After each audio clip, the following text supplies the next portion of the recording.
الحمدللہ رب العالمین والعاقبۃ للمتقین والصلاة والسلام علی سید الانبیاء والمرسلین اما بعد فاعوذ باللہ من الشیطان الرجیم بسم اللہ الرحمن الرحیم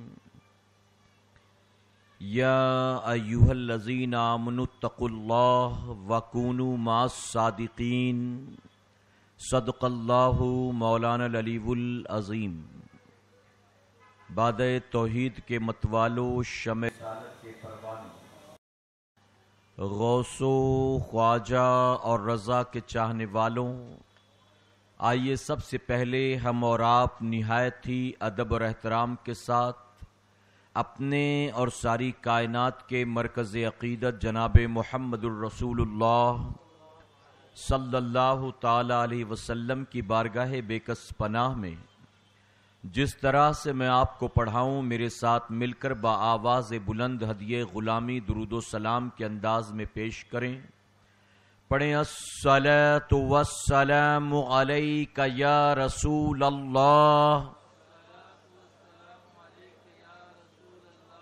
اور محبت سے الصلاۃ والسلام علیک یا حبیب اللہ، الصلاۃ والسلام علیک یا نبی اللہ، وعلی آلک واصحابک یا نور اللہ صلی اللہ تعالی علیہ وسلم۔ رب کعبہ کی بارگاہ میں دعا ہے مولا اپنے حبیب صاحب لولاک صلی اللہ تعالی علیہ وسلم کے صدقہ طفیل ہم تمام حاضرین اور سامعین کو تو ماہ محرم الحرام کی برکتوں سے بھرپور مالا مال فرما۔ یا الہ العالمین، نئے اسلامی سال کو دنیا بھر کے مسلمانوں کی سربلندی اور کامیابی کے سال میں تبدیل فرما، اور اس وقت امت مسلمہ جہاں کہیں بھی پریشان حال ہو، ظلم و زیادتیوں کی شکار ہو، میرے کریم کربلا والوں کے صدقے دنیا بھر میں بسنے والے ان تمام مسلمانوں کے جان و مال و عزت و آبرو کی حفاظت فرما۔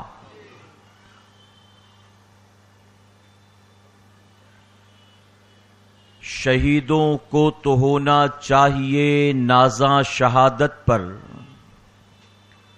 شہیدوں کو تو ہونا چاہیے نازاں شہادت پر، حسین ابن علی تم پر شہادت ناز کرتی ہے، اور اے کربلا کی خاک اس احسان کو نہ بھول، اے کربلا کی خاک اس احسان کو نہ بھول، تڑپی ہے تجھ میں لاش جگر گوشہ رسول۔ اور کسی نے امام عالی مقام کی قربانی کو ایک شعر کے ذریعے یوں بیان کیا کہ حسین گر نہ شہید ہوتے، حسین گر نہ شہید ہوتے تو آج گھر گھر یزید ہوتے۔ میرے پیارے آقا علیہ الصلاۃ والتسلیم کے پیردیوانوں، آپ نے سیدنا صدیق اکبر رضی اللہ تعالیٰ کے حوالے سے، سیدنا عمر فاروق اعظم رضی اللہ تعالیٰ کے حوالے سے، اور سیدنا عثمان غنی رضی اللہ تعالیٰ کے حوالے سے خطابات سماعت کیے۔ آج فقیر آپ کے سامنے انشاءاللہ اپنے شعور کے مطابق مولا علی کرم اللہ وجہ الکریم کی بارگاہ میں خراج عقیدت پیش کرے گا، اس نیت کے ساتھ کہ رب تبارک تعالی ہماری قیامت تک آنے والی نسلوں کو اہل بیت اطہار سے سچی پکی محبت نصیب فرمائے، اور اپنے ان محبوبین کے قدموں میں اللہ ہمیں قیامت میں جگہ نصیب فرمائے۔ میرے پیارے آقا علیہ الصلاۃ والتسلیم کے پیردیوانوں، اللہ رب العزت کا بے پناہ کرم اور احسان ہے کہ اس نے ہمیں اور آپ کو اہل سنت والجماعت میں پیدا فرمایا ہے، اور یقیناً یہ رب تبارک تعالیٰ کی وہ عظیم نعمت ہے کہ جس نعمت پر صبح شام ہمیں لمحہ اپنے رب کا شکر ادا کرنا چاہیے۔ جانتے ہیں اس کی وجہ کیا ہے؟ آپ دیکھیں دنیا میں جو مسلمان کہلانے والے فرقے ہیں، جو مسلمان کہلانے والے مختلف گروہ موجود ہیں، اگر آپ ان کے عقائد کا جائزہ لیں، آپ ان کی کتابوں کا جائزہ لیں، آپ ان کے کانسیپٹس کا جائزہ لیں، تو آپ کو پتہ چلے گا کہ آج لوگ اہل بیت کی محبتوں کے دعوے کرتے ہیں، یا علی کے نعرے لگاتے ہیں، یا حسین کے نعرے لگاتے ہیں، لیکن اہل بیت کی محبتوں کے دعوے دار یہ وہ لوگ ہیں کہ جن کے دلوں میں اہل بیت کی محبت تو ہے، لیکن ان کے دلوں میں صحابہ کرام کی محبت آپ کو نظر نہیں آئے گی۔ اسی طرح سے کچھ ایسے بھی مسلمان کہلانے والے فرقے ہیں کہ جو صحابہ کرام سے محبتوں کے دعوے دار ہیں، جو کہتے ہیں کہ ہم سیدنا صدیق اکبر سے محبت کرتے ہیں، سیدنا عمر فاروق اعظم سے محبت کرتے ہیں، عثمان غنی و مولا علی سے محبت کرتے ہیں۔ ان کا دعویٰ یہ ہے کہ ہم حضور اکرم صلی اللہ علیہ وسلم کے تمام صحابہ سے محبت کرتے ہیں، لیکن اگر آپ ان کے عقائد کا جائزہ لیں، آپ ان کی کتابوں کا جائزہ لیں، تو آپ کو پتہ چلے گا کہ صحابہ کی محبتوں کے دعوے تو ہیں، لیکن ان کے دلوں میں اہل بیت اطہار کی محبت آپ کو نظر نہیں آئے گی، ان کے دلوں میں حسنین کریمین کی محبت آپ کو نظر نہیں آئے گی، امام زین العابدین کی محبت آپ کو نظر نہیں آئے گی، امام جعفر صادق کی محبت آپ کو نظر نہیں آئے گی، غوث و خواجہ کی محبت آپ کو نظر نہیں آئے گی۔ اللہ کا بے پناہ کرم اور احسان ہے، اس نے ہمیں اور آپ کو اہل سنت والجماعت میں پیدا کیا کہ اس تمام مسلمان کہلانے والے فرقوں میں تنہا یہ جماعت وہ جماعت ہے کہ جس کے دل میں جتنی اہل بیت کی محبت ہے اتنا ہی صحابہ کرام پائی جاتی ہے۔ الحمدللہ ہم وہ لوگ ہیں جو نبی کے گھر والوں سے بھی محبت کرتے ہیں اور نبی کے در والوں سے بھی محبت کرتے ہیں۔ یہ نہیں کہ گھر والوں کو پکڑ لیا، در والوں سے بغض و عداوت رکھی، اور یہ بھی نہیں کہ در والوں سے محبتوں کے دعوے کیے اور گھر والوں کی گستاخیاں کی۔ الحمدللہ ہم گھر والوں سے بھی پیار کرتے ہیں اور نبی کی چوکھٹ والوں سے بھی پیار کرتے ہیں۔ میرے پیارے آقا علیہ الصلوۃ والتسلیم کے پیروانوں، ہمارے کسی بہت بڑے عالم سے کسی پوچھنے والے نے پوچھا تھا کہ آپ بتائیں خاتون جنت کا مرتبہ بلند ہے یا ماں عائشہ صدیقہ رضی اللہ عنہا کا مرتبہ بلند ہے؟ وہ گویا ان سوالوں کے ذریعے گھیرنے کی کوشش کرتے ہیں اور ان سوالات کے ذریعے وہ کنفیوز کرنے کی کوشش کرتے ہیں۔ تو سوال پوچھنے والے نے کنفیوز کرنے کے لیے سوال پوچھا کہ آپ بتائیں حضرت فاطمہ الزہرا کا مقام زیادہ بلند بالا کہ ماں عائشہ صدیقہ رضی اللہ عنہا کا مقام زیادہ بلند و بالا؟ تو جانتے ہو اس بزرگ نے کیا جواب دیا؟ کتنا ہی پیارا جواب دیتے ہیں۔ آپ فرماتے ہیں کہ تم مجھ سے پوچھتے ہو کہ ان دونوں میں کس کا مرتبہ سب سے بلند و بالا ہے، تو سنو، اگر بیٹی کے اعتبار سے دیکھا جائے تو ماں عائشہ صدیقہ جو ہیں وہ صدیق اکبر کی بیٹی ہیں، اور خاتون جنت حضرت فاطمہ الزہرا جو ہیں وہ نبی کریم صلی اللہ علیہ وسلم کی صاحبزادی ہیں۔ تو یقیناً نبی کی بیٹی جو ہے وہ صدیق کی بیٹی سے بڑی ہوگی، یقیناً صدیق کی بیٹی کا مرتبہ اللہ کے محبوب کی بیٹی سے بڑا نہیں ہو سکتا۔ اور اگر بیوی کے اعتبار سے دیکھا جائے تو فاطمہ الزہرا رضی اللہ عنہا حضرت علی کی بیوی ہیں، اور ماں عائشہ صدیقہ رضی اللہ عنہا وہ خاتم النبیین کی، وہ امام الانبیاء کی بیوی ہیں، جناب محمد الرسول اللہ صلی اللہ علیہ وسلم کی بیوی ہیں۔ اگر بیوی کے اعتبار سے دیکھا جائے تو یقیناً اللہ کے حبیب کی بیوی جو ہے، اللہ کے محبوب کی بیوی جو ہے وہ علی کی بیوی سے بہت بڑا مقام رکھتی ہے، کہ علی کی بیوی نبی کی بیوی کے برابر نہیں ہو سکتی۔ فرماتے ہیں نبی کی بیٹی یقیناً ابو بکر کی بیٹی سے بڑی ہے، اور نبی کی بیوی یقیناً علی کی بیوی سے بڑی ہے۔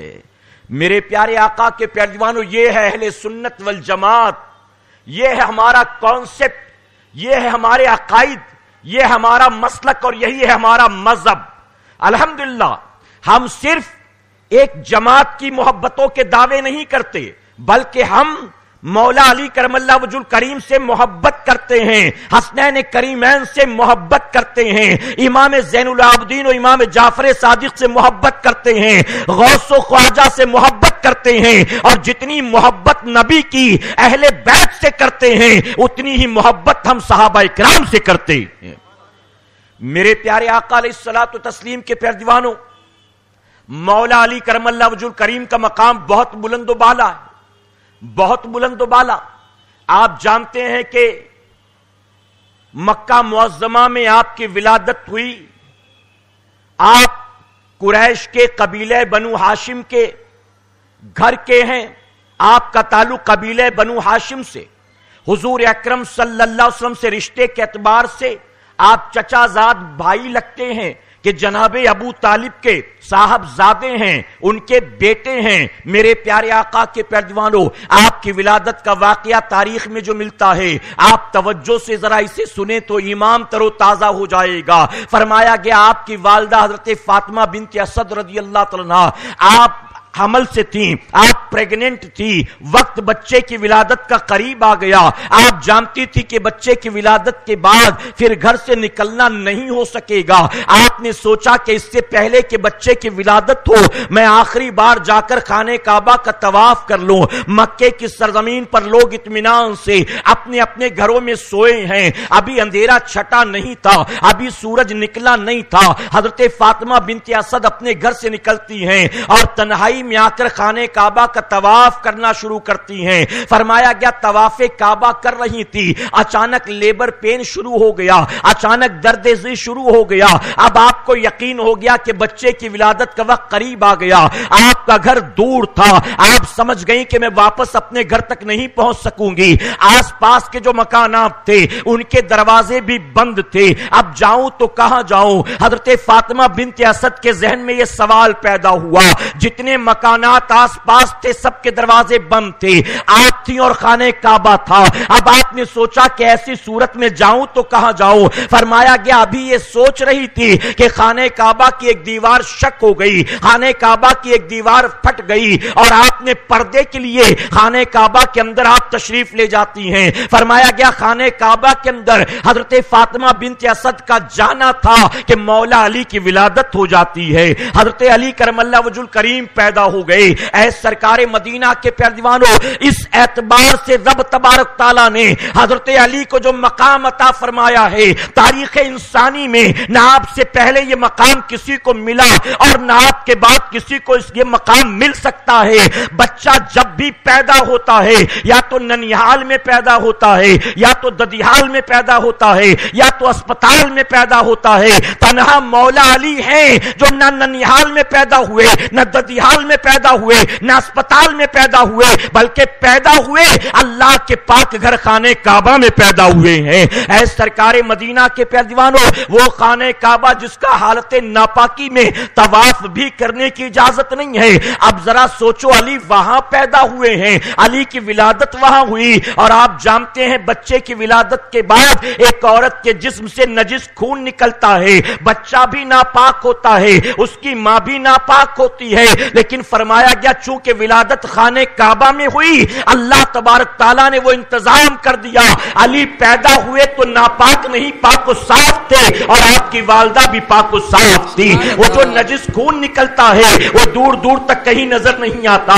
فرمایا گیا صبح ہوئی تو چاروں طرف شور ہو گیا کہ جناب ابو طالب کے گھر بیٹا ہوا، لیکن ان کے گھر نہیں، خانہ کعبہ میں ہوا۔ اب فرمایا گیا کہ لوگ ملنے جلنے آتے تھے۔ مولا علی کرم اللہ وجہ الکریم کی ولادت ہو گئی۔ بچہ پیدا ہونے کے بعد اپنی آنکھوں کو بند کیے ہوئے ہے، اپنے منہ کو بند کیے ہوئے ہے۔ ماں چاہتی ہے کہ میرا بیٹا آنکھ کھولے، ماں چاہتی ہے کہ میرا بیٹا منہ کھولے۔ آپ کی والدہ نے دودھ پلانے کی کوشش کی، حضرت علی منہ نہیں کھولتے ہیں۔ جناب ابو طالب آئے، آپ نے گود میں لیا، لینے کے بعد سینے سے لگایا، آپ کے رخسار کو چوما۔ حضرت علی اپنی آنکھیں نہیں کھولتے ہیں۔ اب فرمایا گیا دھیرے دھیرے شور ہو گیا، ابو طالب کے گھر عجیب بچہ پیدا ہوا ہے، بچہ دیکھنے میں بڑا حسین و جمیل ہے، چہرے سے نور کی شعاعیں پھوٹتی ہیں، لیکن بچہ اپنی آنکھ نہیں کھولتا۔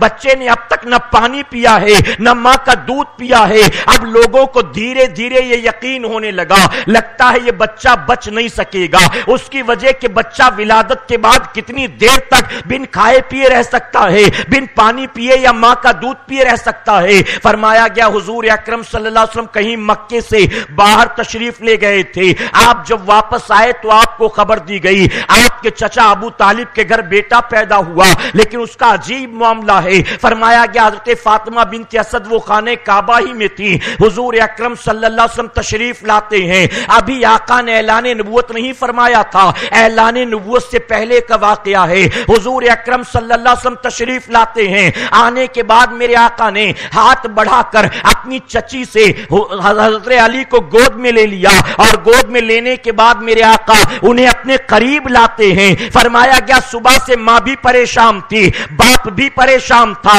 رشتہ دار و خاندان والے بھی پریشان تھے، جو بچہ آنکھ کھولنے کو تیار نہیں تھا، جو بچہ منہ کھولنے کو تیار نہیں تھا۔ آقا نے جیسے ہی اسے گود میں لیا ہے، آقا کے قریب لیتے ہی حضرت علی نے اپنی آنکھوں کو کھول دیا ہے، حضرت علی نے آنکھیں کھولی ہے۔ اب علی نے آنکھ کھولا تو سب سے پہلے کسی اور کو نہیں دیکھا، بلکہ دیکھا ہے تو نبی کے چہرے والضحا کو دیکھا ہے۔ سب سے پہلے علی نے دیکھا تو اسے دیکھا کہ اللہ نے جس سے زیادہ حسین کسی کو پیدا ہی نہیں فرمایا ہے، اسی لیے علی نے آنکھ بند رکھا تھا کہ میں دیکھوں گا تو کسی اور کا چہرہ نہیں دیکھوں گا، نہ ماں کے چہرے کو دیکھوں گا، نہ باپ کے چہرے کو دیکھوں گا، نہ کعبے کے در و دیوار کو دیکھوں گا، بلکہ سب سے پہلے دیکھوں گا تو ان کا چہرہ دیکھوں گا جن کے صدقے میں رب نے ساری کائنات کو پیدا فرمایا ہے۔ آنکھ کھل گئی، لوگوں کو اطمینان ہوا۔ اب لوگوں نے کہا کچھ کھایا بھی نہیں ہے، کچھ پیا بھی نہیں ہے۔ حضور اکرم صلی اللہ علیہ وسلم مسکراتے ہیں، اور مسکرانے کے بعد اپنا لعاب دہن نکالا، اور جیسے ہی مولا علی کے قریب کرتے ہیں حضرت علی نے اپنے منہ کو کھول دیا۔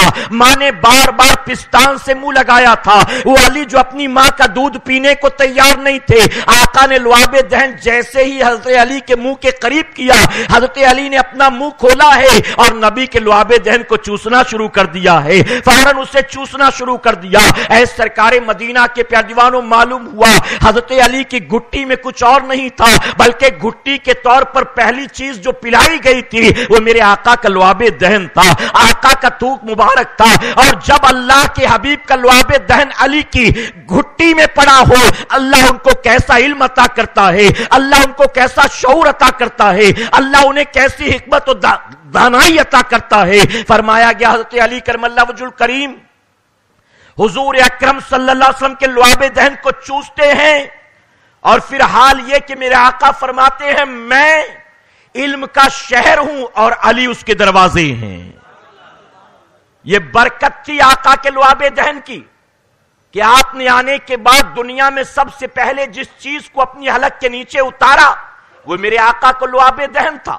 میرے پیارے آقا کے پیارے دیوانوں، اسی لیے فرمایا گیا جب بچے کی ولادت ہو تو ڈراپس پہلے مت پلاؤ، کوئی دوا پہلے مت پلاؤ، ڈاکٹر جو ریکمنڈ کرے وہ چیزیں پہلے نہ دو، بلکہ پہلے سے ماں باپ تیاری کر کے رکھیں۔ تحنیک کے طور پر کسی اللہ والے سے، کسی نیک آدمی سے، کسی عالم دین، کسی حافظ قرآن سے شہد کو جھوٹا کر کے رکھ لو، کھجور یا چھہارے کو جھوٹا کر کے رکھ لو، اور بچے کی ولادت کے بعد جب اسے غسل دو تو غسل دینے کے بعد سب سے پہلے اپنے بچے کے منہ میں دنیا کی دوائیں نہ ڈالو، بلکہ اللہ کے کسی نیک بندے کا وہ جھوٹن اس کے منہ میں ڈالو۔ سب سے پہلی غذا جو حلق کے نیچے اترتی ہے بچے کی پوری زندگی پر اس کا اثر ہوا کرتا ہے۔ میرے آقا فرماتے میں علم کا شہر ہوں، علی اس کے دروازے، اور جانتے ہو دروازے کے علم کا عالم کیا، میں آگے آپ کو بتاؤں گا۔ فرمایا گیا مکے کی سرزمین پر قحط سالی کا دور تھا، آسمان سے بارش نہیں ہو رہی، لوگوں کے گھر میں کھانے پینے کا سامان نہیں، لوگ پریشان۔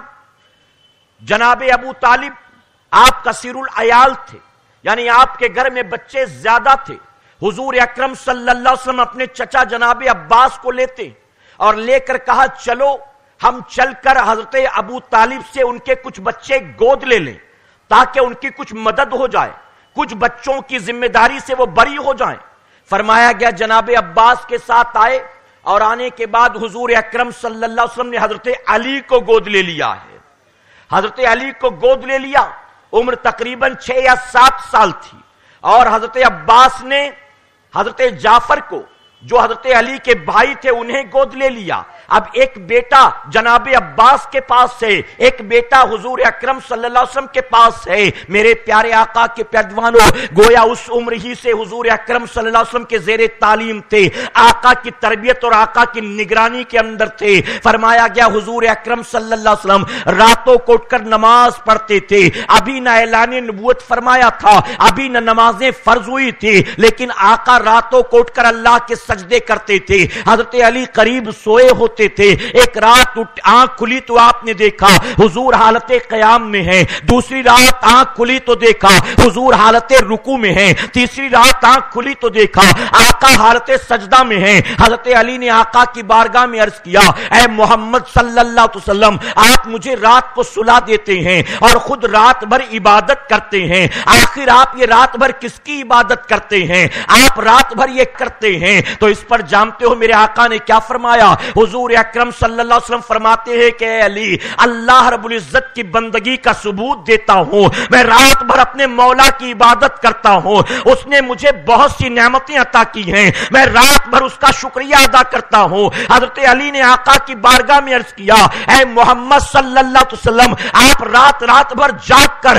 اللہ کا شکر ادا کریں اور میں رات بھر پیر پسارے سوؤں۔ آپ بھی اس کے بندے ہیں اور میں بھی اس کا بندہ ہوں، آج کے بعد میں بھی سوؤں گا نہیں، آپ کے ساتھ میں بھی مصلی پر کھڑے ہو کر اپنے رب کا شکر ادا کروں گا۔ فرمایا گیا ابھی نمازیں فرض نہیں تھی، حضرت علی نے میرے آقا کے ساتھ نمازیں پڑھنی شروع کر دی ہے، آقا کے ساتھ وہ بھی نماز پڑھ رہے ہیں۔ وہ دن بھی آتا ہے مکے کی سرزمین پر جب رب نے حکم دیا اپنے حبیب کو اعلان نبوت کا۔ حضور اکرم صلی اللہ علیہ وسلم نے مکے والوں کو جمع کیا اور جمع کر کے میرے آقا نے فرمایا، اگر میں یہ کہوں تم سے کہ پہاڑ کے اس پیچھے کے حصے سے، پہاڑ کے اس طرف سے ایک فوج آتی ہے ان قریب جو ہم پر حملہ کرنے والی ہے، ہماری بات کو مانو گے کہ نہیں مانو گے؟ ہر کسی نے ایک زبان ہو کر کہا، اے محمد صلی اللہ علیہ وسلم، اگر آپ یہ کہہ دیں کہ فوج آتی ہے جو ہم پر حملہ آور ہونے والی ہے، ہم آپ کی بات پر بے چوں چرا یقین کر لیں گے، اس کی وجہ کہ ہم نے آپ کو امین پایا ہے، ہم نے آپ کو صادق پایا ہے، ہم نے آپ کو دیانت دار پایا ہے، ہم نے آپ کو نیکوکار پایا ہے، ہم نے آپ کو اچھا اور سچا پایا ہے۔ آقا نے جب کہا کہ ہر کوئی یہی کہہ رہا ہے، آپ جو کہیں گے ہم بے چوں چرا ماننے کو تیار ہیں، تو حضور اکرم صلی اللہ علیہ وسلم نے مکے کے سرداروں سے کہا کہ ٹھیک ہے، جب تم میری اس بات کو ماننے کے لیے تیار ہو تو سنو، میں یہ کہتا ہوں کہ پیچھے سے کوئی فوج تو حملہ آور نہیں ہوتی، لیکن اللہ نے مجھے اپنا آخری نبی بنا کر پیدا فرمایا ہے، میں اللہ کا آخری نبی بن کر آیا ہوں، آؤ میرے ہاتھ پر اسلام قبول کر لو، آؤ مسلمان بن جاؤ، آج کے بعد مجھے محمد ابن عبداللہ نہ کہنا، آج کے بعد مجھے محمد الرسول اللہ کہہ کے پکارنا۔ اب جب آقا نے اسلام کی دعوت دی، لوگ جو ہے طرح طرح کی باتیں کرنے لگے، لوگوں نے گالی گلوز کرنا شروع کر دیا، ابو جہل بھی ناراض ہو گیا، عتبہ بھی بکواس کرنے لگا، شیبہ بھی بکواس کرنے لگا۔ فرمایا گیا سارے لوگ پلٹ کر چلے گئے۔ اس وقت حضرت علی ساتھ موجود تھے، جو آپ چھوٹے سے بچے تھے، آپ کی ٹانگیں بہت پتلی دبلی تھی، آپ کو اکثر آشوب چشم رہتا تھا۔ حضور اکرم صلی اللہ علیہ وسلم کے ساتھ وہ بھی میدان میں آئے تھے۔ اس وقت جب سارے پلٹ کر چلے گئے برا بھلا کہتے ہوئے، اس وقت حضرت علی نے آقا کی بارگاہ میں عرض کیا، یا رسول اللہ صلی اللہ علیہ وسلم، ان مکے والوں نے آپ کی بات کو نہیں مانا ہے، لیکن میں آپ کی دعوت قبول کرنے کے لیے تیار ہوں، لیکن میں کچھ مدد نہیں کر سکتا آپ کی، اس کی وجہ کہ میں بہت چھوٹا ہوں، میری ٹانگیں بہت پتلی ہیں، میں بہت کمزور ہوں، مجھے ہمیشہ آشوب چشم رہتا ہے۔ آقا نے اس وقت یہ نہیں کہا کہ تم بچے ہو، یہ بچوں کا کام نہیں، بلکہ حضور اکرم صلی اللہ علیہ وسلم نے حضرت علی کو کلمہ پڑھایا ہے، اسلام میں داخل کیا، اور فرمایا گیا حضرت علی کے قبول اسلام کے بعد اللہ نے حضرت علی کو یہ شرف عطا کیا کہ بچوں میں سب سے پہلے اسلام اگر کسی نے قبول کیا ہے تو وہ مولا علی نے قبول فرمایا ہے۔ آقا صلی اللہ علیہ وسلم کے زیر تربیت و تعلیم جانتے ہو اللہ نے کیسا علم عطا کیا اپنے محبوب کے صدقے حضرت علی کو کہ حضرت علی فرماتے ہیں کہ قرآن مقدس میں جو بسم اللہ الرحمن الرحیم ہے، اس بسم اللہ میں جو بے کے نیچے جو بے ہے، اس بے کے نیچے جو نقطہ ہے، اگر میں علی اس نقطے کی تفسیر لکھنا شروع کر دوں تو صرف بے کے نیچے موجود نقطے کی تفسیر 70 اونٹوں کا بوجھ بن جائے گی۔ 70 اونٹوں کا۔ ذرا سوچو اے مسلمانوں، جب علم کے شہر کے دروازے کا یہ حال ہے تو جو سراپا علم کا شہر ہے ان کے علم کا کیا عالم ہوگا؟ ان کے علم کا۔ آج لوگ بحث کرتے ہیں، نبی امی تھے، امی سے مراد الٹریٹ ہوتا ہے معاذ اللہ، امی سے مراد بے پڑھا لکھا ہوتا ہے معاذ اللہ، اور بحث کرتے ہیں ان موضوعوں پر۔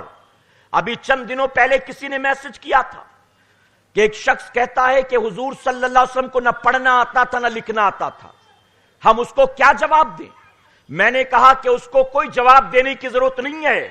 جو کہے کہ میرے نبی کو پڑھنا لکھنا نہیں آتا تو اس سے کہہ دو کہ ہم تجھ سے بحث نہیں کرتے، بس تو اپنی آخرت کے لیے تیار ہو جا، بس تو اپنی قبر کے عذاب کے لیے اپنے آپ کو تیار کر، تیرا کچھ بھی نہیں ہو سکتا ہے، کچھ بھی نہیں ہو سکتا۔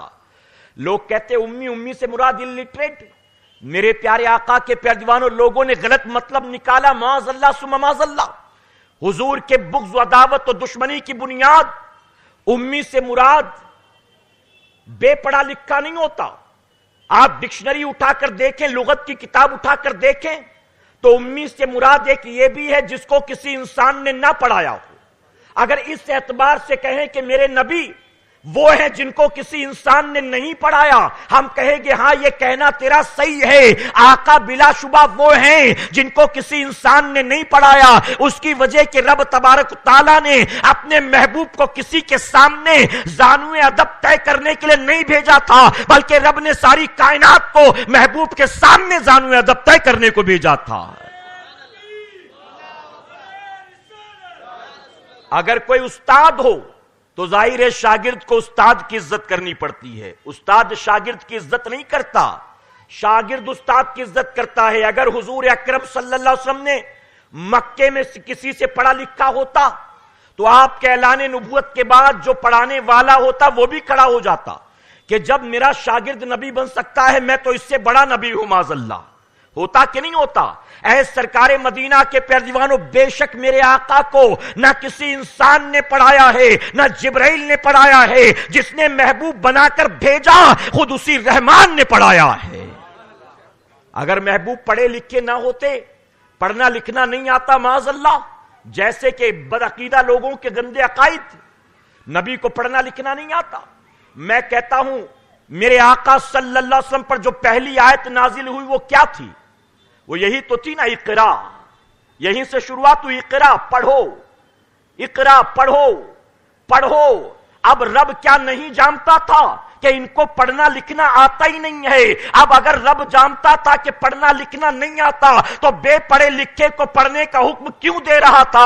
اے مسلمانوں، ہم کسی سے پتہ پوچھیں گے تو جو پڑھا لکھا ہو، بتا سکتا ہو، ہم اسی سے پتہ پوچھتے ہیں۔ ہم کسی اندھے کو نہیں دیتے کہ کہتے یہ پڑھ کے بتاؤ کہ کہاں کا پتہ ہے، یہ گلی کہاں ہے، یہ راستہ کہاں ہے۔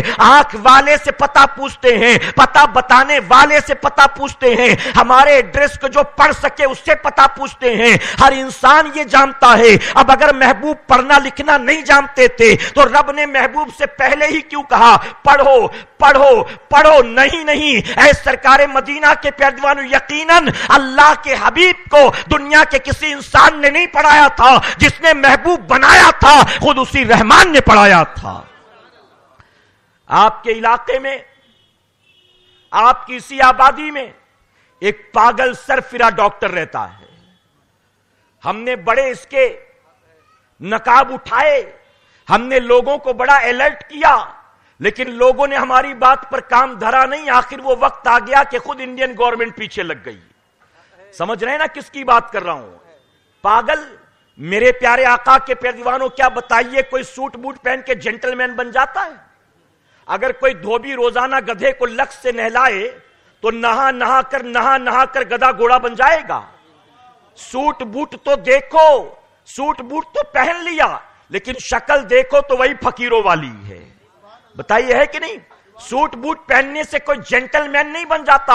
تو انہیں سوٹ بوٹ پہن تو لیا, لیکن شکل دیکھو تو پتا چلے گا کہ 24 گھنٹے تیرے چہرے پہ پھٹکار پڑ رہی ہے.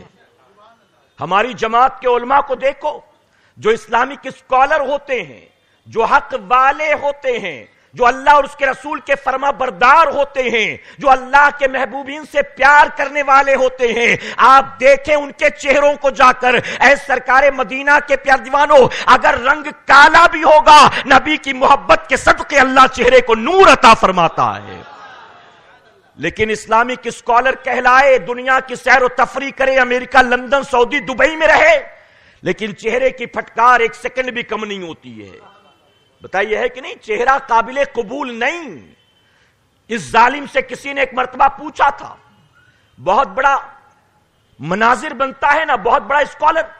ایک مرتبہ اس سے کسی نے پوچھا, توجہ ہے نا آپ کی, میں اپنی قوم کے جوانوں کو الرٹ کرتا ہوں, یہ جو انگریزی سن کر, پھراٹے سے انگریزی سن کر بھٹک جاتے ہیں نا, ہمارے علماء کی تقریر اچھی نہیں لگتی.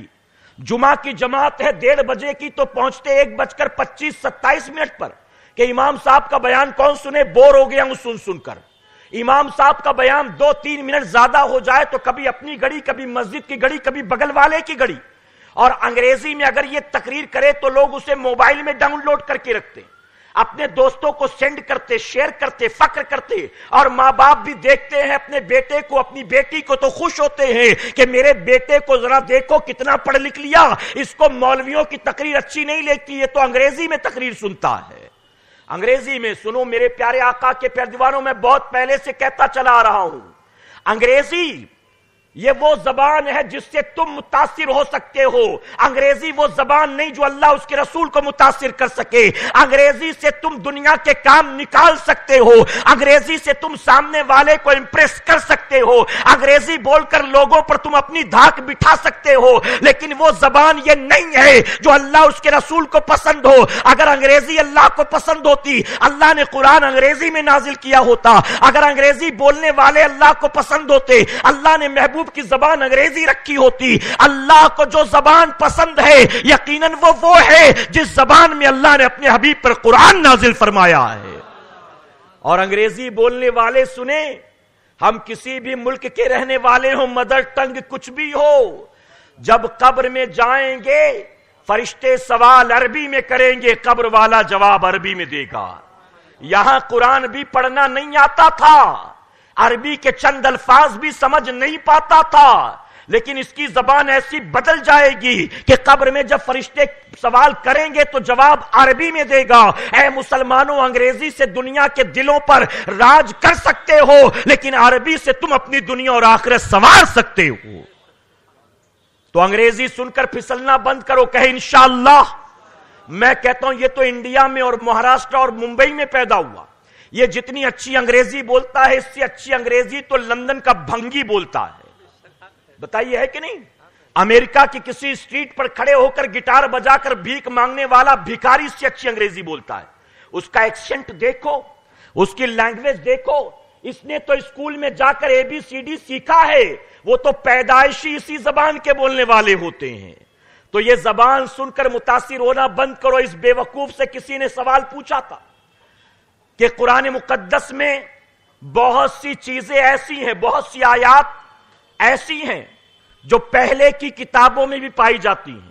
پہلے کی جو آسمانی کتابیں ہیں ان کتابوں میں بھی وہ باتیں موجود ہیں جو قرآن مقدس میں پائی جاتی ہیں.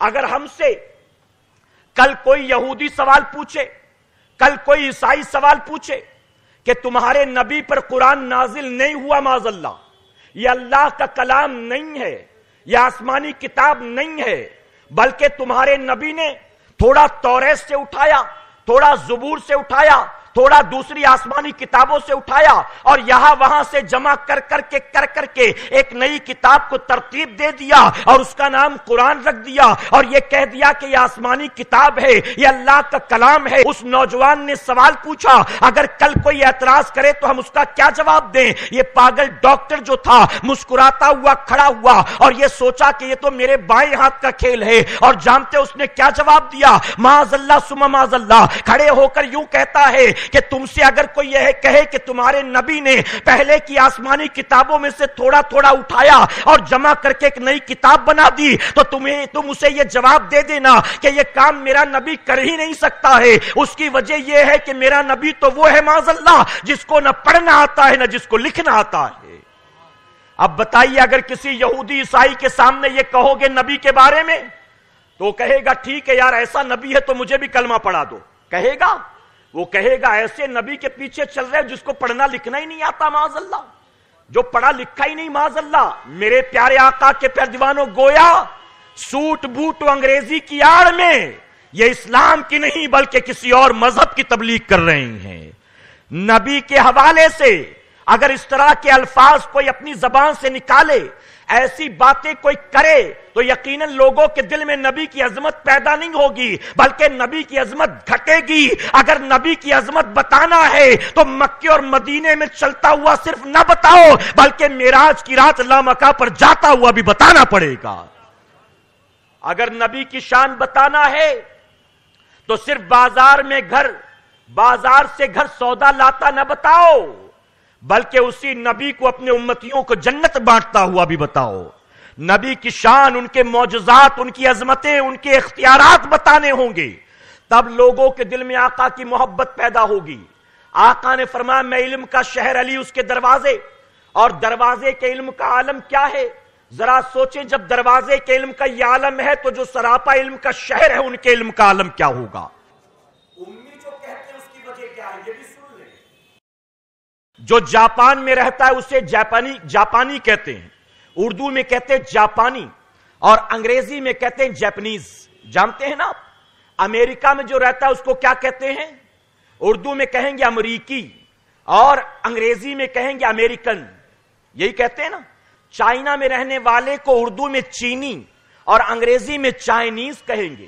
ہندوستان میں رہنے والے کو اردو میں ہندوستانی اور انگلش میں انڈین کہیں گے۔ اسی طرح سے آقا کو امی جو کہا جاتا ہے، فرمایا کہ آپ کی ولادت مکہ معظمہ میں ہوئی اور مکہ معظمہ کے جتنے اس وقت نام تھے اسی میں ایک نام اس کا ام القریٰ بھی تھا۔ اب فرمایا گیا چونکہ پیدا ہوئے ام القریٰ میں اسی وجہ سے اس نسبت سے آپ کو امی کہا جانے لگا، امی۔ لیکن انہوں نے غلط مطلب نکالا، چونکہ عقیدہ غلط تھا تو وہی میننگ لے کر نکلے، وہی مطلب لے کر نکلے۔ میرے پیارے آقا علیہ الصلوۃ والتسلیم کے پیارے دیوانوں، حضرت علی کرم اللہ وجہ الکریم فرمایا گیا ایک مرتبہ مسجد نبوی شریف کی دیوار سے ٹیک لگا کر سو رہے تھے، حضور اکرم صلی اللہ علیہ وسلم نے آ کر آپ کو جگایا، آنکھ کھلی اٹھے تو حضور اکرم صلی اللہ علیہ وسلم نے دیکھا کہ آپ کی پیٹھ میں مسجد نبوی شریف کی مٹی لگی ہوئی ہے۔ آقا نے اسے اپنے ہاتھ سے جھاڑا اور جھاڑ کر آقا نے ابو تراب کہا، یعنی مٹی والے کہا۔ فرمایا گیا جب نبی کی زبان سے آپ نے ابو تراب سن لیا اس کے بعد کوئی علی کہہ کے بلاتا تھا تو علی کو اتنی خوشی نہیں ہوتی تھی جتنا ابو تراب کہہ کر بلانے پر خوشی ہوا کرتی تھی کہ یہ وہ نام ہے، علی وہ نام ہے جو میرے باپ نے رکھا تھا اور ابو تراب وہ نام ہے جس نام سے میرے آقا نے مجھے پکارا تھا۔ اس نام سے میرے پیارے آقا کے پیارے دیوانوں، خاتون جنت حضرت فاطمہ الزہرا رضی اللہ تعالیٰ جب شادی کے لائق ہوئی، آپ کے لیے دور دراز سے بڑے رشتے آئے، دولت مندوں کے، بادشاہوں بادشاہ زادوں کے، ایک سے ایک سرمایہ داروں کے۔ حضور اکرم صلی اللہ علیہ وسلم نے کسی کے حوالے سے رشتہ پکا نہیں کیا۔ ایک مرتبہ فرمایا گیا، اب میں زیادہ تفصیل میں نہیں جاتا، سرسری طور پر بتاتا ہوں۔ ایک مرتبہ حضور اکرم صلی اللہ علیہ وسلم صحابہ کی محفل میں تھے، اچانک مسکرانے لگے، لوگوں نے بے موقع مسکرانے کی وجہ پوچھی تو جانتے ہو میرے آقا کیا فرماتے ہیں؟ حضور اکرم صلی اللہ علیہ وسلم فرماتے ہیں ابھی جبرائیل نے مجھے آ کر خبر دی ہے آج آسمان پر اللہ نے میری بیٹی فاطمہ کا نکاح حضرت علی سے کرا دیا ہے۔ پتا چلا کہ ہم دنیا میں ہم خود اپنی بیٹی کے لیے رشتہ ڈھونڈتے ہیں، اپنی بھتیجی بھانجی کے لیے رشتہ ڈھونڈتے ہیں، اپنی بہن کے لیے رشتہ ڈھونڈتے ہیں۔ دنیا میں رشتہ باپ ڈھونڈتا ہے بیٹی کے لیے، بھائی ڈھونڈتا ہے بہن کے لیے، چچا ماموں ڈھونڈتے ہیں بھتیجی بھانجی کے لیے، لیکن قربان مولا علی کی عظمت پر خاتون جنت سے کس کا نکاح ہوگا اس کا فیصلہ میرے نبی نے نہیں، خود رب تبارک و تعالیٰ نے کیا ہے۔ اب ذرا سوچے، جب ہم رشتہ ڈھونڈنے نکلتے ہیں ہم ہر اعتبار سے جانچتے پرکھتے ہیں، ہم رشتہ اسی سے کرائیں گے ہر اعتبار سے جو پرفیکٹ ہو، جس کے اندر کوئی مائنس پوائنٹ نہ ہو، جس کے اندر کوئی برائی نہ ہو، جس کے اندر کوئی خامی نہ ہو، جو کسی طرح کے گناہ کرنے والا نہ ہو، جس کے اندر کوئی بری عادت یا لت نہ ہو۔ اب ذرا سوچو، ہم جب نکلتے ہیں تو بالکل پرفیکٹ رشتہ ڈھونڈنے کی کوشش کرتے ہیں، اس سے پرفیکٹ کون ہو سکتا ہے کہ جس کو اللہ رب العزت نے خود اپنے حبیب کی بیٹی کے لیے پسند فرمایا ہو۔ میرے پیارے آقا علیہ الصلوۃ والتسلیم کے پیارے دیوانوں، حضور اکرم صلی اللہ علیہ وسلم نے حضرت علی سے ایک مرتبہ فرمایا تھا، علی، حضرت علی خود راوی ہے اس حدیث کے، اے علی تیرا حال حضرت عیسیٰ ابن مریم کی طرح ہے۔ عیسیٰ ابن مریم کچھ لوگوں نے ان کے معاملات میں بہت زیادہ مبالغے سے کام لیا اور وہ برباد ہو گئے، اور کچھ لوگ ایسے تھے جنہوں نے ان کی گستاخی کی اور وہ بھی برباد ہو گئے۔ اے علی تیرا بھی حال عیسیٰ ابن مریم کی طرح ہے کہ کچھ لوگ تیرے معاملے میں مبالغے سے کام لیں گے اور وہ بھی برباد ہو جائیں گے، دین میں ان کا کوئی حصہ نہیں، اور کچھ لوگ تیری گستاخیاں کریں گے اور وہ بھی برباد ہو جائیں گے، دین میں ان کا بھی کوئی حصہ نہیں ہے۔ آج بتائیے ہو رہا ہے کہ نہیں ہو رہا ہے؟ اور میں آج کی بات نہیں کرتا، تاریخ اٹھائیں، ایک وقت ایسا آیا تھا کہ محراب و منبر پر کھڑے ہو کر حضرت علی کو گالیاں دی جاتی تھی، معاذ اللہ۔ محراب و منبر پر کھڑے ہو کر اس دور کے جو علماء کہلاتے تھے، مشائخ کہلاتے تھے، اکابرین کہلاتے تھے، تاریخ گواہ ہے، وہ منبر پر کھڑے ہو کر مولا علی کی گستاخیاں کرتے تھے۔ یہ وہ فرقہ تھا جس کے حوالے سے آقا نے فرمایا علی کے بارے میں زبان دراز کریں گے اور وہ دین سے نکل جائیں گے، اور دوسرے فرقے کے بارے میں آقا نے فرمایا علی تیرے معاملے میں جیسے عیسیٰ کے ماننے والوں نے حضرت عیسیٰ کو اللہ کا بیٹا بنا دیا، بغض و عداوت میں نہیں بنایا تھا، دشمنی میں نہیں بنایا تھا، بلکہ محبت میں مبالغے سے کام لیا، حد سے آگے نکل گئے، ان کا دین سے کوئی تعلق نہیں ہے۔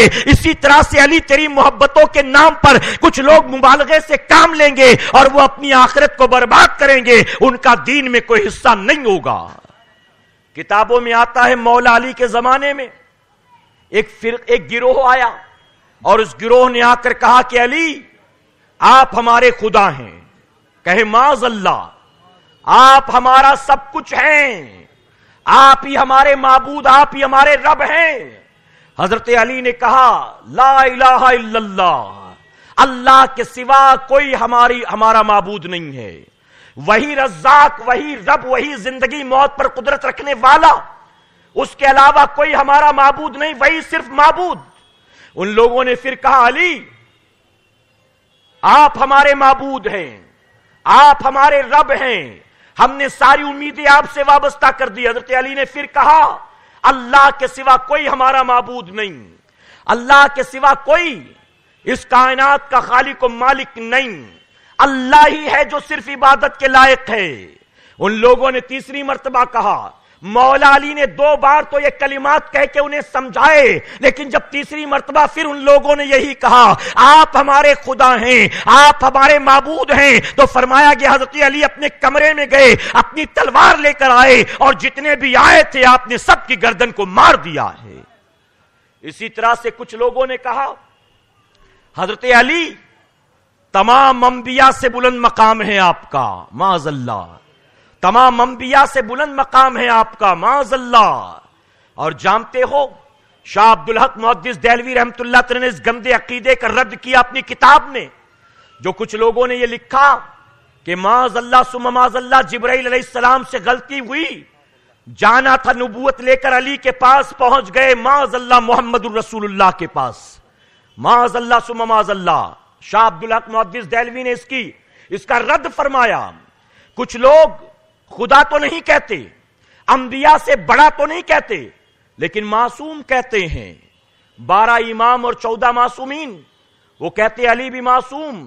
اے سرکار مدینہ کے پیروانوں، شاہ عبدالحق محدث دہلوی کا بھی رد فرمایا، اور آپ نے فرمایا کہ اللہ نے معصوم بنا کر یا تو فرشتوں کو پیدا فرمایا ہے یا تو انبیاء کو پیدا فرمایا ہے، تو جو مبالغے سے کام لے گا وہ بھی دین سے باہر ہو جائے گا، اور جو علی کی گستاخیاں کرے گا وہ بھی دین سے باہر ہو جائے گا۔ الحمدللہ ہم اہل سنت والجماعت کے لوگ ہیں کہ الحمدللہ نہ مبالغے سے کام لیتے ہیں، نہ محبتوں میں کوئی کمی کرتے ہیں۔ حضور اکرم صلی اللہ علیہ وسلم نے فرمایا کہ اے علی، تیرا رشتہ میرے ساتھ ایسا ہی ہے جیسا کہ حضرت موسیٰ کے ساتھ حضرت ہارون کا تھا۔ تیرا رشتہ میرے ساتھ ایسا ہی ہے جیسا کہ حضرت موسیٰ کے ساتھ ان کے بھائی حضرت ہارون کا تھا۔ ہاں، تجھ میں اور ہارون میں فرق صرف اتنا ہے، وہ نبی تھے اور میں اللہ کا آخری نبی بن کر آیا ہوں، یعنی میرے بعد نبوت نہیں، ختم ہو گئی۔ یہ ہے مولا علی کا مقام۔ میرے پیارے آقا کے پیروانوں، حضور اکرم صلی اللہ علیہ وسلم نے حضرت علی کو اپنی اہل بیت کہا ہے، جانتے ہیں نا آپ؟ آج اس پر بھی لوگ اعتراض کرتے ہیں کہ علی حضور کی اولاد میں سے نہیں ہے تو وہ اہل بیت کیسے ہو گئے؟ اس پر بھی بحث ہے۔ دنیا میں سینکڑوں ہزاروں موضوع ہیں، ان موضوعوں کو چھوڑ چھوڑ کر لوگ ایسے موضوع چھیڑتے ہیں کہ جن موضوعوں کی بنیاد لوگوں میں کنفیوژن کریٹ ہو، جن موضوعوں کی بنیاد لوگوں کی دنیا اور آخرت تباہ ہو جائے۔ لوگ کہتے علی نبی کی اہل بیت میں سے نہیں ہیں، معاذ اللہ ثم معاذ اللہ۔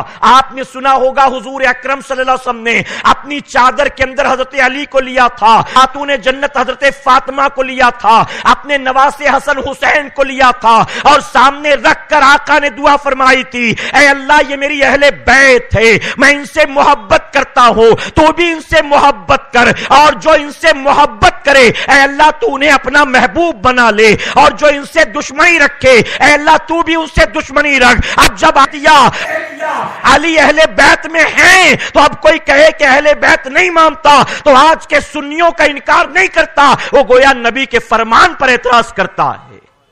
نبی کے فرمان پر سنیں، نبی مختار کل ہے، جس کو جو چاہیں عطا کر دیں۔ یہ اہل سنت والجماعت کا عقیدہ۔ ذرا دیکھو، نبی کی اولاد میں سے علی نہیں، نبی نے کہہ دیا اہل بیت۔ اب اہل بیت سے کوئی خارج کر سکتا ہے؟ کوئی خارج کر سکتا ہے؟ سیدنا عثمان غنی کا ذکر چلا تو آپ نے سنا ہوگا، سیدنا عثمان غنی جنگ بدر میں جانا چاہتے تھے، میرے آقا نے منع کیا کہ عثمان تم نہ جاؤ، میری بیٹی اس وقت بستر پر ہے، بیمار ہے، تم اس کی تیمارداری کرو، اس کے سرہانے بیٹھو۔ فرمایا گیا عثمان غنی میدان بدر میں نہیں گئے، لیکن آقا نے فرمایا بدر والوں کو اللہ جو ثواب دے گا وہی ثواب بن شرکت کی اللہ عثمان غنی کو عطا کرے گا۔ اور بدری صحابہ کے نام کی لسٹ بنائی جاتی ہے، اس میں عثمان غنی کا بھی نام آتا ہے۔ کیوں آتا ہے؟ اس کی وجہ کہ نبی مختار کل ہے، جس کو جو چاہیں عطا کر دیں۔ نہ کسی صحابی نے منع کیا، نہ اللہ نے منع کیا کہ محبوب عثمان تو اپنی بیوی کی تیمارداری میں تھا تو انہیں اس کو بدری صحابہ میں شامل کیسے کر دیا؟ پتا چلا اللہ نے اپنے حبیب کو محتاج و مجبور بنا کر پیدا نہیں کیا، اللہ نے اپنے حبیب کو مالک و مختار بنا کر پیدا کیا ہے۔ عثمان میدان بدر میں نہ جائیں، نبی انہیں بدری صحابہ میں شامل کر دے۔ علی آقا کی اولاد میں سے نہ ہو، آقا چاہے تو انہیں اہل بیت میں شامل کر دے۔ یہ میرے نبی کی شان اور نبی کا اختیار ہے۔ میرے پیارے آقا کے پیروانوں، کچھ لوگ کہتے ہیں پنجتن پاک کے نعرے لگتے ہیں، پنجتن پاک۔ ہم کہتے ہیں بتاؤ پنجتن پاک سے مراد کیا؟ جواب ملتا ہے پنجتن پاک سے مراد حضور اکرم صلی اللہ علیہ وسلم اور خلفائے راشدین، سیدنا صدیق اکبر، سیدنا عمر فاروق اعظم، سیدنا عثمان غنی، مولا علی۔ کچھ لوگوں نے کہا نہیں، یہ پنجتن پاک نہیں ہے، یہ تو تم نے اپنی طرف سے بنا لیا۔ پنجتن پاک سے مراد حضور صلی اللہ علیہ وسلم ہیں، مولا علی ہیں، خاتون جنت ہیں، امام حسن حسین ہیں۔ میں نے کہا یہ پنجتن بھی صحیح ہے، یہ پنجتن بھی صحیح ہے۔ اگر تم اسے پنجتن مانتے ہو تو یہ بھی صحیح، اگر اسے پنجتن مانتے ہو تو یہ بھی صحیح، لیکن تمہیں دونوں جگہ پر ایک چیز سملر نظر آئے گی، اور وہ کیا ہے؟ پنجتن ایسے لے لو یا پنجتن ویسے لے لو، نبی دونوں جگہ ہے اور علی دونوں جگہ ہے۔ نہ یہ پنجتن نبی سے خالی ہے، نہ وہ پنجتن نبی سے خالی ہے، اور نہ یہ پنجتن علی سے خالی ہے، یعنی علی کو تو باہر نکال ہی نہیں سکتے ہو، علی تو ہر جگہ ہے۔ فرمایا گیا قبول اسلام کے بعد مولا علی نے تمام اسلامی جنگوں میں شرکت کی ہے، تمام اسلامی جنگوں میں، اور میرے پیارے آقا علیہ الصلوۃ والتسلیم کے پیروانوں، اسلامی جنگوں میں شرکت سے مراد مولا علی جب ذوالفقار حیدری لے کر نکلتے تھے تو فرمایا گیا حال یہ ہوتا تھا میدان جنگ کے اندر کہ جس طرف علی نکل جاتے تھے کفار مشرکین کی صفوں کی صفیں پلٹ کر رکھ دیا کرتے تھے، ایسا لگتا تھا کہ واقعی شیر خدا چلے آ رہے ہیں۔ ذوالفقار حیدری لہراتی تھی، آپ کو حیدر قرار کہا جاتا ہے، حیدر قرار سے مراد پلٹ پلٹ کر وار کرنے والا، پلٹ پلٹ کر، اور فرمایا گیا آپ کی تلوار دو دھاری تھی، دو دھاری تلوار تھی، اور آپ دونوں طرف سے حملہ کیا کرتے تھے، دونوں طرف سے، یہ نہیں کہ سامنے جو آئے اسی کی گردن کاٹے، نہیں، حضرت علی کو رب تبارک تعالیٰ نے وہ طاقت عطا کی تھی جو سامنے آتا اس کی گردن بھی تن سے جدا ہو جاتی تھی، اور اگر پیچھے سے کوئی آگے بڑھتا تو اسے بھی زمین پر پٹک دیا کرتے تھے۔ میرے پیارے آقا علیہ الصلوۃ والتسلیم کے پیروانوں، بہت تفصیلی گفتگو ہے، وقت بڑا لمیٹڈ ہے، اب میں اپنی گفتگو کو سمیٹتا ہوں۔ میں امید کرتا ہوں میری بات سمجھ میں آئی ہوگی، آپ کے جو کچھ میں نے اب تک بتایا بات سمجھ میں آئی؟ اگر آئی تو پورا مجمع کہے الحمدللہ۔ یہ مولا علی کا مقام، میرے پیارے آقا علیہ الصلوۃ والتسلیم کے پیروانوں، حضرت علی کو اللہ نے کیسا علم عطا کیا؟ آپ فرماتے ہیں اگر میری اونٹنی کی نکیل کھو جائے تو میں اپنی گم شدہ اونٹنی کی نکیل بھی قرآن کے ذریعے تلاش کر سکتا ہوں۔ قرآن کے ذریعے، ذرا سوچو، اونٹنی کی نکیل کھو جائے تو کیسا علم اللہ نے دیا کہ قرآن کے ذریعے آپ اس نکیل کو تلاش کر لیں۔ گوگل پر سرچ نہیں کرتے، سرچ کرتے ہیں تو قرآن میں سرچ کرتے ہیں، قرآن میں تلاش کرتے ہیں۔ میرے پیارے آقا کے پیروانوں، ایک مرتبہ ایک نوجوان آیا حضرت علی کی خدمت میں اور آ کر کہنے لگا کہ میرے اوپر بڑا ظلم ہوا ہے، بڑی زیادتی ہوئی۔ حضرت علی فرماتے ہیں کہ آہو بکا کیوں ہے، بات کیا؟ وہ کہنے لگا میری ماں نے 9 مہینے مجھے اپنے پیٹ میں رکھا، تکلیفیں برداشت کر کے مجھے زمین پر پیدا کیا، 2 سال تک اس نے سینے سے لگا کر دودھ پلایا، آج جب میں کڑیل جوان ہوا، وقت آیا کہ میں ماں کی خدمت کرتا تو میری ماں نے مجھے دھکے مار کر گھر سے باہر نکال دیے، اور اب حال یہ ہے کہ وہ مجھے اپنا بیٹا ماننے سے انکار کرتی ہے۔ وہ یہ نہیں، وہ کہتی ہے کہ تو میرا بیٹا نہیں، میں نے تجھے کبھی دیکھا نہیں۔ اب میں اپنی ماں کے خلاف مقدمہ دائر کرتا ہوں، چاہتا ہوں کہ آپ مجھے انصاف دلائیں۔ حضرت علی نے فوراً کچھ لوگوں کو بھیجا، کہا جاؤ اس کی ماں کس قبیلے سے تعلق رکھتی ہے، اس کو اس کے رشتہ داروں کو بلا کر لاؤ۔ اب وہ عورت آئی تو اپنے ساتھ اپنے 4 بھائیوں کو اور اپنے قبیلے کے 40 لوگوں کو گواہ بنا کر لائی۔ حضرت علی کرم اللہ وجہ الکریم نے اس عورت کے آنے کے بعد اس نوجوان سے کہا بتا کیا معاملہ ہے، تو نے جو پہلے مجھ سے کہا تھا تنہائی میں اب وہ بات ان کے سامنے کہہ، کیا معاملہ؟ اس نوجوان نے ساری بات دہرا دی۔ حضرت علی نے اس عورت کی طرف اشارہ کر کے کہا اب تو بتا اس کے بارے میں کیا کہنا چاہتی ہے؟ یہ تیری ماں ہونے کا دعویٰ کرتا ہے، یہ تیری اولاد ہونے کا دعویٰ کرتا ہے، یہ کہتا ہے تو اس کی ماں ہے، اب بتا اس کے بارے میں تیرے پاس کوئی صفائی؟ وہ عورت کہنے لگی امیر المومنین یہ لڑکا جھوٹا ہے، اللہ گواہ ہے میں نے اس کو کبھی دیکھا ہی نہیں، ارے ماں ہونا تو دور کی بات، میں آج پہلی بار اس سے مل رہی ہوں، یہ آخر میرا بیٹا کیسے ہو سکتا ہے؟ میرا تو اب تک نکاح ہی نہیں ہوا، میں تو اب تک کنواری ہوں، یہ خامخواہ میں مجھے بدنام کرنے پر تلا ہوا ہے۔ اب جب سیدنا علی کرم اللہ وجہ الکریم نے یہ سنا، آپ نے سننے کے بعد کہا تیرے پاس اپنے اس دعوے کی دلیل کے طور پر کوئی موجود ہے تو بتا، کیا تیرے پاس کوئی گواہی دینے کو ہے؟ اس عورت نے ایک ایک کر کے 40 گواہ کھڑے کر دیے، وہ سارے کے سارے اسی عورت کے قبیلے سے تعلق رکھتے تھے، ان سب نے کہا ہم معزز قبیلے سے تعلق رکھتے ہیں، عورت معزز گھرانے سے تعلق رکھتی ہے، یہ نوجوان ہمیں بدنام کرنا چاہتا ہے، ہم کہتے ہیں یہ دعوے کے ساتھ یہ عورت کنواری ہے، آج تک اس کا نکاح ہی نہیں ہوا، تو اس جیسا جوان بیٹا کیسے ہو سکتا ہے؟ ایک ایک کر کے سارے گواہوں نے اس کے لیے اس عورت کی حمایت میں گواہی دی، اس لڑکے کے خلاف بات کی۔ اب میرے پیارے آقا کے پیروانوں، سارا معاملہ سننے کے بعد حضرت علی نے اس سے کہا کیا تیرے ساتھ کوئی تیرا ولی بھی آیا ہے؟ کیا تیرے ساتھ کوئی گھر کا آدمی بھی آیا ہے؟ اس نے اپنے 4 بھائی کھڑے کر دیے اور کہا یہ میرے چاروں بھائی ہیں، یہ میرے ولی ہیں، یہ اس وقت میرے ساتھ یہاں میری حمایت میں آئے ہیں۔ اب حضرت علی نے ان چاروں بھائیوں سے کہا میں جو فیصلہ تمہاری بہن کے حوالے سے کروں گا کیا تمہیں میرا فیصلہ منظور ہوگا؟ ان سب نے ایک زبان ہو کر کہا امیر المومنین آپ جو بھی فیصلہ کریں گے ہم بے چوں چرا آپ کے فیصلے کو تسلیم کرتے ہیں۔ اب جب حضرت علی نے ان سے یہ بات کہلوا لی، ان سب نے یہ وعدہ کر لیا، حضرت علی نے اپنے غلام کو بلایا اور بلانے کے بعد 400 دینار لیے اور لینے کے بعد اس لڑکے کو قریب بلایا اور بلا کر آپ نے فرمایا کہ اے لڑکے اس عورت کے ساتھ میں تیرا نکاح کراتا ہوں، یہ 400 دینار لے، اس عورت کی گود میں مہر کے طور پر ادا کر دے، اس عورت کا 400 دینار کے عوض میں تجھ سے مہر ادا کرتا ہوں، مہر دیتا ہوں اور نکاح کراتا ہوں، اب تو مہر ادا کر کے اس کو اپنے ساتھ لے جا اور پھر میرے پاس اس حال میں واپس آ کہ تم دونوں پر غسل فرض ہو چکا ہو۔ اللہ اکبر۔ حضرت علی نے جب یہ فیصلہ سنایا اس لڑکے نے آگے بڑھ کر 400 دینار لیے، بڑھ کر آگے اس عورت کی گود میں ڈال دیا۔ اب جیسے ہی عورت کی گود میں ڈالا وہ بے ساختہ پکار اٹھی اے امیر المومنین، اے امیر المومنین مجھے آخرت کے عذاب سے بچا لیجئے، مجھے آخرت کے عذاب سے بچا لیجئے۔ آپ ایک ماں کا نکاح اس کے بیٹے کے ساتھ کراتے ہیں، آپ مجھے اس گناہ عظیم سے بچا لیجئے۔ حضرت علی نے کہا کہ جب تو واقعی اس کی ماں ہے اور یہ تیرا بیٹا ہے تو پہلے تو ماننے کو تیار کیوں نہیں تھی؟ اب تک تو انکار کیوں کرتی رہی؟ تو جانتے ہو اس پر وہ عورت کیا کہتی ہے؟ اپنے بھائیوں کی طرف اشارہ کر کے کہتی ہے ان میرے بھائیوں نے جبرن ایک کمینے آدمی کے ساتھ میری شادی کرا دی تھی، میری مرضی نہیں تھی، لیکن اس کے باوجود انہوں نے دولت کی لالچ میں میرا نکاح اس کے ساتھ کرا دیا۔ وہ تقریباً 2-3 سال تک میرے ساتھ رہا، اس کے بعد جو ہے وہ غائب ہو گیا۔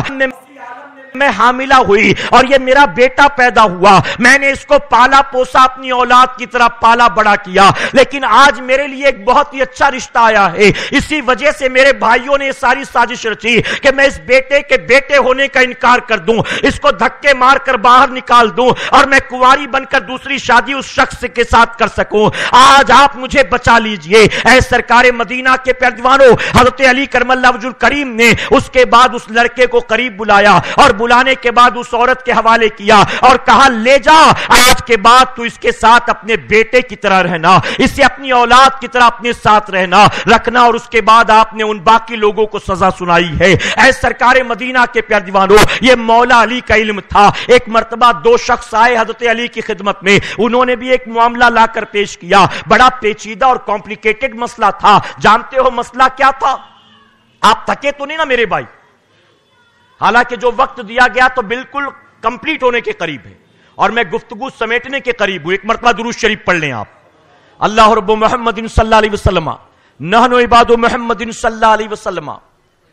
مسئلہ یہ تھا ان دونوں لوگوں میں آپس میں لڑائی ہو گئی، دونوں سفر پر تھے، سفر پر دونوں ساتھ تھے، ایک جگہ درمیان میں بیٹھے کھانے کے لیے، تو ایک شخص کے پاس 5 روٹیاں تھیں اور دوسرے کے پاس 3 روٹیاں تھیں، دونوں نے دسترخوان پر وہ 8 روٹیاں رکھی۔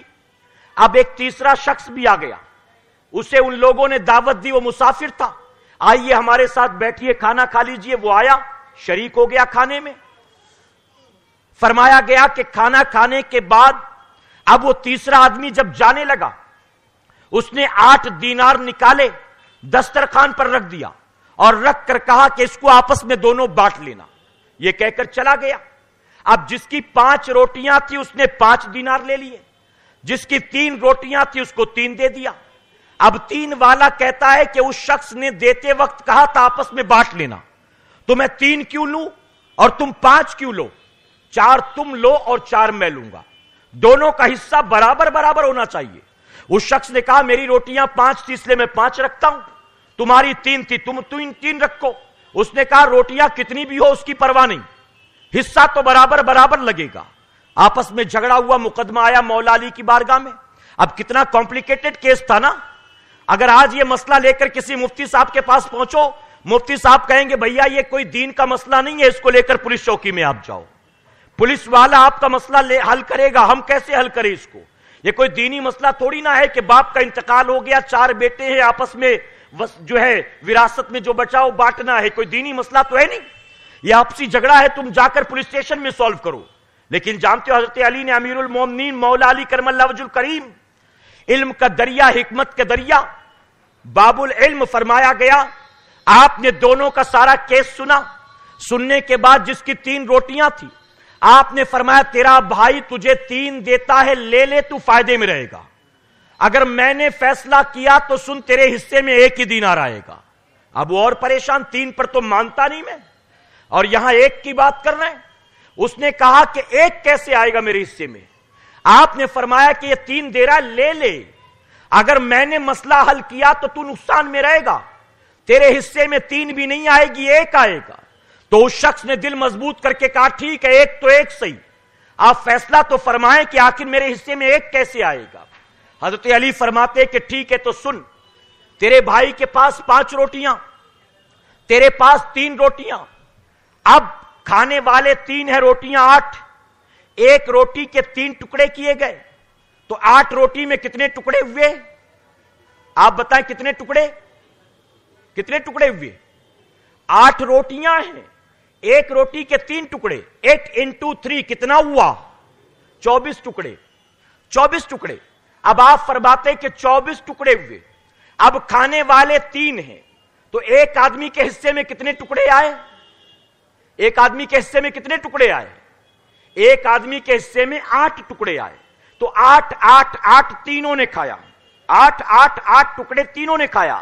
تو مولا علی نے فرمایا کہ تیری 3 روٹیاں تھی، جب ان کے 3 ٹکڑے کیے گئے تو 9 حصے بنے. 9 میں سے 8 اپنی روٹیوں کے ٹکڑے تو نے کھائے، تیری روٹی کا 1 ہی ٹکڑا اس بھائی نے کھایا. اب جتنا اس نے کھایا تھا باقی تو اس کے حصے کا کھایا تھا، کہ اس نے 8 اپنا کھایا اور اپنے حصے کا 7 اس کو کھلایا، تو اس نے 7 اس کو دیے، تو نے 1 اس کو دیا. اب 7 دینار اس کے ہوں گے، 1 تیرا ہوگا، 1 تیرا ہوگا. مرتا کیا نہ کرتا. میں کہتا ہوں اسی لیے جب ان کے گدا بھر دیتے ہیں شاہان زمانہ کی جولی، جب ان کے گدا بھر دیتے ہیں شاہان زمانہ کی جولی، ارے محتاج کا جب یہ عالم ہے، مختار کا عالم کیا ہوگا. جب نبی کی گود کے پروردہ، نبی کی نگاہوں کے پروردہ، نبی کی گود کے تربیت یافتہ مولا علی کے علم کا یہ عالم ہے، تو ظاہر ہے کہ میرے آقا کے علم کا ہم اندازہ کیسے لگا سکتے ہیں، کیسے لگا سکتے ہیں. اسی لیے سنیوں کہتا ہوں اللہ کا شکر ادا کرو.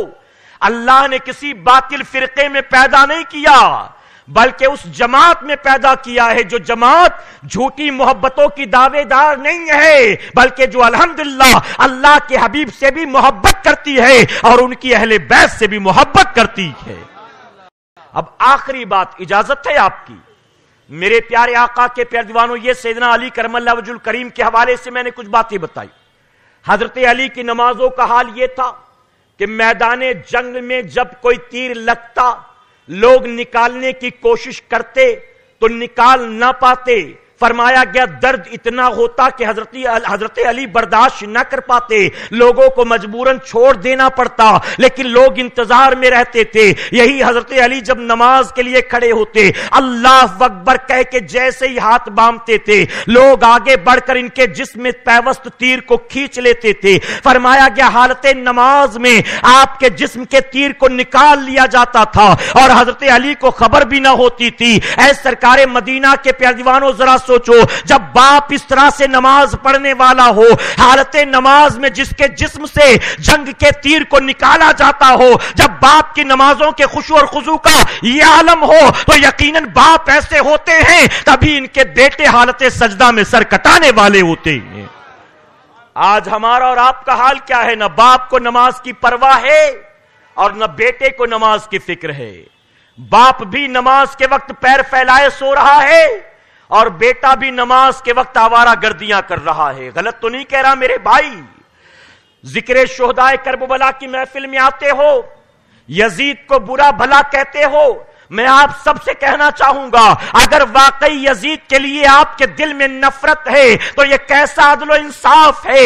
آپ نفرت کرتے ہو یزید سے, 10 دن تک یزید پر لعنت ملامت کرتے ہو اور باقی 11 مہینے 20 دن یزید کے نقش قدم پر چلتے ہو, یزید کے طریقے پر چلتے ہو. ارے یزید سے نفرت یہ کیسی ہے کہ یزید سے نفرت بھی کرو اور یزیدیت کے راستے پر چلو. اگر یزید سے نفرت ہے اپنے دل میں یزیدیت کے لیے نفرت پیدا کرے اور جو جو چیزیں یزید کے اندر پائی جاتی تھی اپنی زندگیوں سے ڈھونڈ ڈھونڈ کر ان تمام برائیوں کو نکالو. حسین سے پیار ہے, حسینیت کو اپنا لو. یزید سے نفرت ہے, یزیدیت کا گلا گھونٹ دو. یہ نہیں کہ 10 دن تک تو حسین حسین کرو اور یزید پر لعنت ملامت کرو اور 10 دن گزر جانے کے بعد آپ گانے سنو, آپ فلمیں دیکھو, آپ جھوٹ بولو, آپ نگاہوں کی آوارہ گردی کرو, آپ گالی گلوز کرو, آپ ماں باپ کی بے حرمتی کرو, آپ نمازیں قضا کرو. یہ کیسی حسین سے محبت ہے؟ کل یزید کے محل میں ناچ گانا ہو رہا تھا,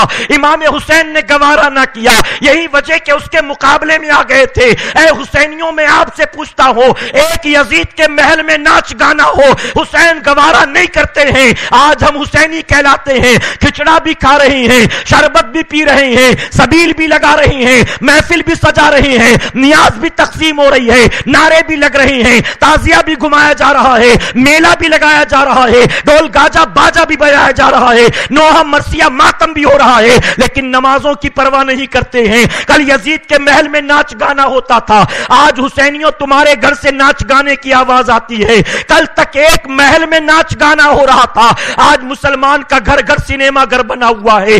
آپ بجے گزر کر دیکھ لیں مسلم آبادی سے, آپ رات کے 3 بجے نکل کر دیکھ لیں مسلمانوں کی آبادی سے, کسی گھر سے ڈھول کی آواز آئے گی, کسی گھر سے گھنگرو کی آواز آئے گی, کسی گھر سے ہارمونیم کی آواز آئے گی, کسی گھر سے تبلے کی آواز آئے گی. اور صرف اتنا نہیں ہے, معاذ اللہ ثم معاذ اللہ, اب تو وہ دور آ گیا ہے کہ ٹی وی سیریل کے نام پر ایک مسلمان کے گھر سے گیتا پاٹ کی آواز آتی ہے, گھنٹوں کی آواز آتی ہے, شنکھ کی آواز آتی ہے, شلوک کی آواز آتی ہے. میں پوچھتا ہوں مسلمانوں, امام حسین جس چیز کو ختم کرنے نکلے تھے, آج اگر 1000 سال کے بعد بھی ہم اس چیز پر عمل کر رہے ہیں تو یزید جیتا ہے کہ حسین جیتے ہیں؟ اپنے دل پر ہاتھ رکھ کر فیصلہ کرو.